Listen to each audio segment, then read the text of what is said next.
Fala pessoal, tudo bem? Tudo tranquilo? Bom, no vídeo de hoje eu estou trazendo um conteúdo bacana para poder compartilhar com vocês que está associado à diversificação de carteira. A gente vai falar nesse vídeo sobre uma diversificação internacional, a importância de você ter uma carteira diversificada também geograficamente. Aliás, só para a gente poder ter uma ideia, uma única ação da Bolsa Americana é maior do que toda a nossa B3 em capitalização de mercado. Deixa eu aproveitar, vou colocar até uma imagem aqui para você ver o tamanho da nossa bolsa perante as demais bolsas mundiais. A gente consegue ver que a B3 é muito pequena frente às demais bolsas, então vale a pena buscar alternativas de diversificação geográfica, não apenas no mercado de renda variável, mas também no mercado de renda fixa, que eu também vou abordar. E no vídeo de hoje eu vou apresentar as principais alternativas que você tem para acessar o mercado internacional por intermédio de uma corretora brasileira. No meu caso aqui especificamente, eu vou estar utilizando a corretora XP, mas muitas dessas alternativas que eu vou te apresentar servem para qualquer corretora, para uma corretora da sua preferência. Bom, antes de partir para as 4 alternativas que a gente tem para investir no mercado internacional, é legal a gente falar um pouquinho da importância da diversificação da carteira. Muitas das vezes eu vejo um investidor, ele diversificado, mas no mercado local. Uma alternativa que ele tem para diluição desse risco local é diversificar a carteira geograficamente, porque daí ele elimina o risco localizado, né, que seria o risco específico. E aí ele fica somente com o risco global da carteira. O que seria esse risco global? Seria basicamente um risco sistêmico, né, do sistema como um todo. Então a gente está passando por um momento conturbado nesse ano e aí a gente conseguiu ver que todos os mercados tiveram uma desvalorização por conta de uma crise mundial. Só que o que acontece, pessoal? Quando eu tenho uma carteira diversificada, eu tenho a possibilidade de eventualmente cair menos do que o mercado local, né, de ter uma desvalorização na carteira menor do que a exposição Brasil, e ao mesmo tempo, numa eventual recuperação de mercado, a gente vai perceber que algumas economias começam a se recuperar em velocidades diferentes de outras. E é por isso que é importante a gente ter uma diversificação geográfica. E a primeira alternativa que a gente tem é utilizar uma ETF. Vamos dar uma olhada aqui na tela do meu computador. Bom, basicamente a ETF é um fundo fechado negociado em bolsa. Então ele é um fundo fechado porque você consegue comprar e vender as cotas somente por intermédio da bolsa. Você não consegue fazer um resgate.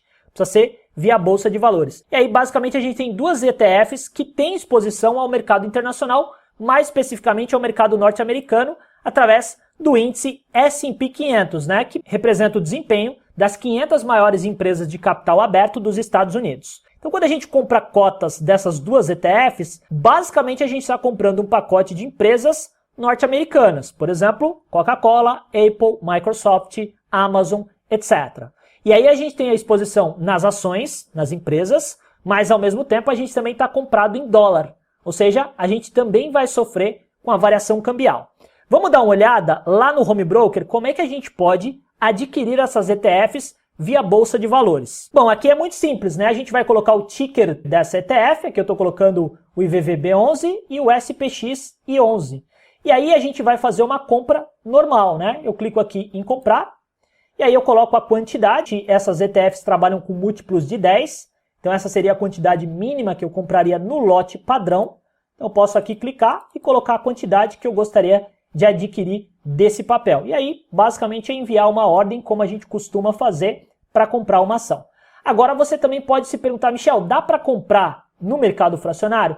Dá sim, basta você colocar o código do papel e colocar o F no final. E aí você tem acesso a investir através do mercado fracionário, onde você pode comprar uma cota unitária para poder fazer uma aplicação aqui. Obviamente, você precisa prestar atenção junto à sua corretora, porque se você for comprar uma quantidade muito pequena, pode ser que o custo operacional inviabilize essa operação. Então presta atenção nesse detalhe que é muito importante. Bom, e aí você pode estar se perguntando o seguinte, Michel, beleza, qual dos dois ETFs é o melhor? Bom, existem diferenças sutis de um para o outro. Se a gente pegar o IVVB11, ele é administrado pela BlackRock e tem uma taxa de administração de 0,24% ao ano. Agora, se a gente pegar o SPXI11, ele é administrado pelo Itaú e tem uma taxa de administração de 0,21%. De todo modo, se a gente pegar o IVVB11, ele tem maior liquidez. Vai fazer muita diferença você escolher o IVVB11 ou o SPXI11.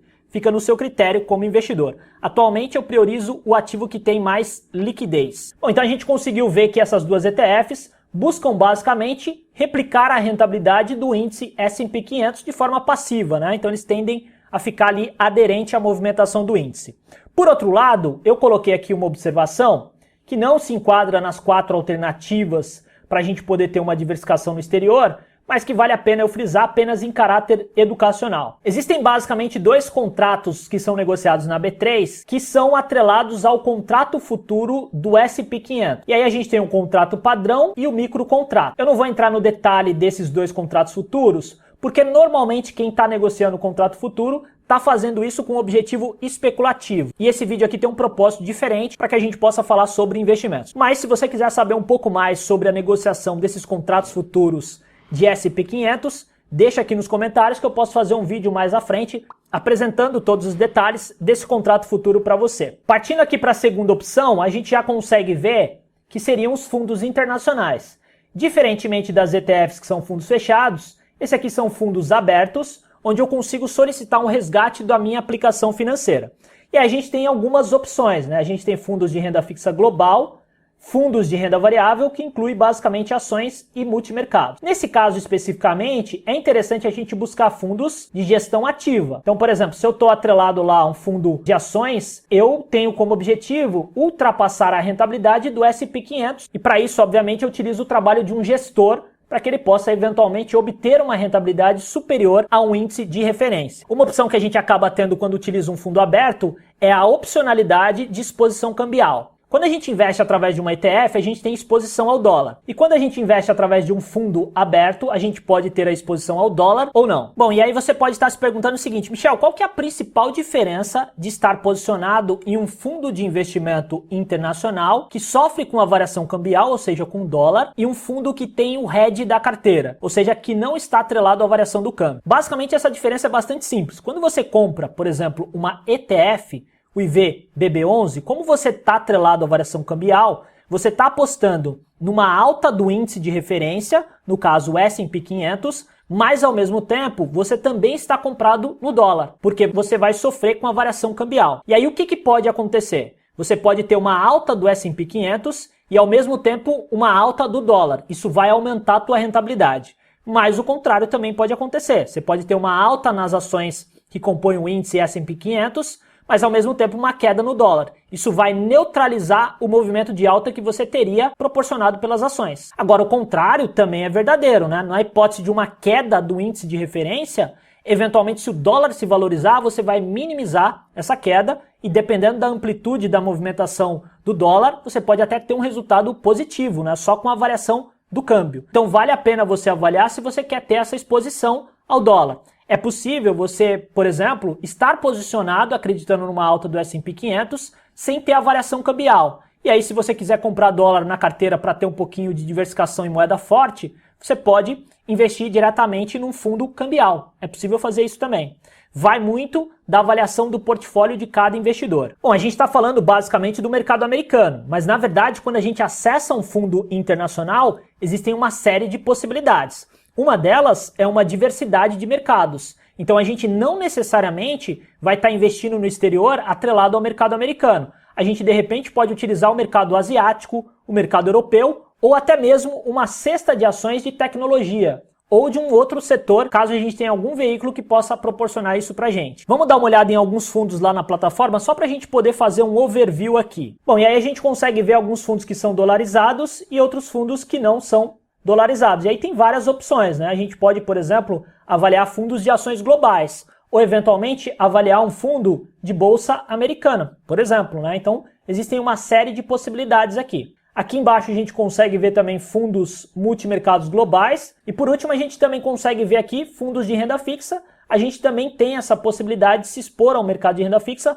fora do Brasil. Inclusive, nesse momento, não está aparecendo ainda para mim, mas em breve a gente deve ter fundos atrelados aos títulos públicos americanos, né? Os chamados bonds, que são os ativos ali pela ótica de risco de crédito mais seguros do mundo. Então o investidor vai ter acesso a investir em títulos americanos por intermédio de um fundo de investimento em breve. Então essa é uma alternativa interessante para que você tenha uma diversificação geográfica na sua carteira. A terceira possibilidade que a gente tem é investir em BDR, que basicamente são certificados que representam ações emitidas por empresas no exterior e são negociados aqui na B3. Uma das principais vantagens que eu vejo é você receber o dividendo dolarizado. E aí como é que funcionaria isso, pessoal? A gente tem a possibilidade, através da B3, de fazer a compra de uma BDR. Se aquela empresa paga dividendos, eu recebo o dividendo aqui no Brasil por conta de ter adquirido essa BDR.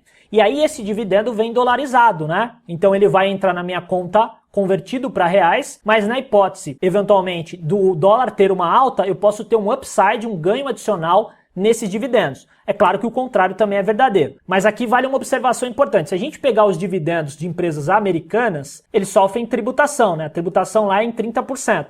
E aí, claro, eu vou ser tributado lá, mas não vai ocorrer uma bitributação aqui. E pelo fato de uma BDR ser um certificado, que é um pacote feito por uma empresa, ela vai cobrar também 5% em cima desse dividendo. E aí ele desconta esse 5% desse dividendo que você está recebendo. Então esse é um ponto importante, mas você tem a possibilidade de ter uma receita dolarizada passiva proveniente de dividendos recebidos. Essa seria a principal vantagem, mas tem algumas desvantagens. A primeira é que precisaria ser investidor qualificado para poder fazer uma aplicação em BDR, pelo menos até esse momento que eu estou gravando esse vídeo. A segunda desvantagem é a baixa liquidez. E uma terceira desvantagem, que seria um impeditivo, seria um lote padrão de 100 unidades, que aí teria que desembolsar um bom dinheiro para poder comprar um lote mínimo de uma determinada BDR negociada em bolsa.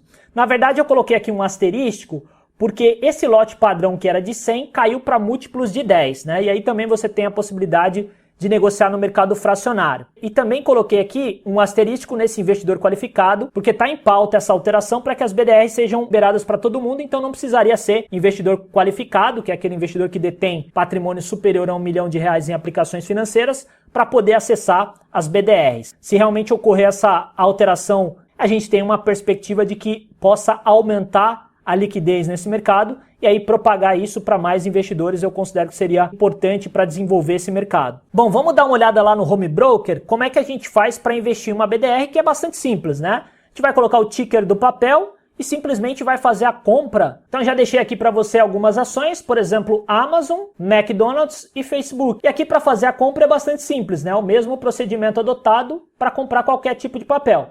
E aí a gente consegue ver que realmente, ó, se a gente pegar as ações da Amazon, uma ação hoje está custando R$ 7.866. Se eu for comprar um lote mínimo, eu precisaria desembolsar o valor de R$ 78 mil. Só que, se eu quiser, eu posso negociar um lote inferior ao lote mínimo. Eu posso comprar uma única ação, bastaria eu colocar o F aqui no final para trabalhar com o mercado fracionário. De todo modo, a gente já vê uma evolução no mercado, porque a gente antigamente só conseguiria comprar lotes de 100 ações, então realmente seria restrito para muitos investidores adquirir um lote mínimo com 100 ações que daria praticamente R$ 800 mil. Bom, e aí você pode estar se perguntando o seguinte, Michel, como é que eu encontro o código dessas BDRs para que eu possa negociar via Home Broker? É bastante simples, eu vou deixar o link aí embaixo para você clicar nessa página que eu estou te mostrando. Aqui você vai conseguir ver todas as empresas que são negociadas na B3 através dos seus certificados. Você tem basicamente dois tipos de BDR, as não patrocinadas e as patrocinadas. Normalmente a maior parte delas são não patrocinadas, que são aqui empresas que emitiram esse certificado para poder representar empresas negociadas lá fora. As patrocinadas basicamente são quando as próprias empresas emitem essas BDRs aqui no Brasil. Não é o caso da maioria. Então aqui você pode inclusive clicar numa ação que de repente você se interessou. Vamos pegar aqui American Airlines. Eu clico aqui e basicamente aqui eu vejo o ticker do papel e eu também consigo ver os eventos corporativos para ver se esse papel costuma pagar dividendos. A gente vai ver que não. Nesse caso especificamente não, mas a gente pode pegar uma empresa aqui que paga dividendo. Vamos pegar aqui, por exemplo, clicando no papel, consigo ver o ticker, como eu mencionei para vocês. E aqui eu posso ver os eventos corporativos. Então aqui a gente consegue ver os dividendos pagos por McDonald's durante todo o período. A quarta e última possibilidade é você se expor ao mercado internacional através de um certificado de operação estruturada, também conhecido como COI. O COI basicamente é um veículo de investimento que visa proporcionar para você uma exposição em um mercado que talvez você não tivesse acesso. Por exemplo, de repente eu quero me expor a bolsa chinesa. E aí, na hipótese de eu não ter um fundo de investimento aberto que tenha exposição ao mercado asiático, a possibilidade é utilizar um COI como veículo de investimento. Vale frisar que existem diversos tipos de COI. Alguns são interessantes e outros não. O que eu considero interessante, normalmente são os COIs de capital protegido ou bidirecional. Capital protegido seria basicamente você ter exposição ao ativo objeto e na hipótese de uma queda daquele ativo objeto, você tem de volta o dinheiro que você aportou. Claro, desconsiderando o risco de crédito, porque quando a gente fala de um COI, ele não tem garantia do FGC, por isso também é importante você observar quem está emitindo esse certificado. E aí você tem a possibilidade de ter um capital protegido e pegar uma alta ilimitada. É claro que você tem essa vantagem, mas aí você também estaria abrindo mão de liquidez, cada escolha uma renúncia. Uma outra possibilidade que você tem é ter um COI bidirecional. E aí, basicamente, ele pode oferecer para você o capital protegido, uma alta ilimitada, e na hipótese de queda do papel, você tem uma taxa pré-fixada acordada. Então, você, eventualmente, pode ali ter uma rentabilidade que seja compatível, por exemplo, com a inflação. Claro, para isso, você está abrindo mão de liquidez, então é importante sempre observar o que é mais adequado para encaixar no seu portfólio de investimentos. Bom, e aí a gente chega na pergunta final, qual que seria a melhor opção? Eu diria que a melhor opção para você é ter uma exposição no mercado internacional, caso você tenha perfil para fazer isso. Independente de qual ativo você vai usar, isso depende muito da carteira de cada investidor, eu considero fundamental você ter uma diversificação geográfica da carteira por todos esses motivos que eu mencionei. E aí, para colocar um ativo desse no portfólio, vai depender do perfil de cada um. O importante é que você possa conhecer cada um nos detalhes e eu espero que eu possa ter contribuído para que você possa fazer essa escolha e diversificar o teu patrimônio em investimentos no exterior. Grande abraço e até o próximo vídeo.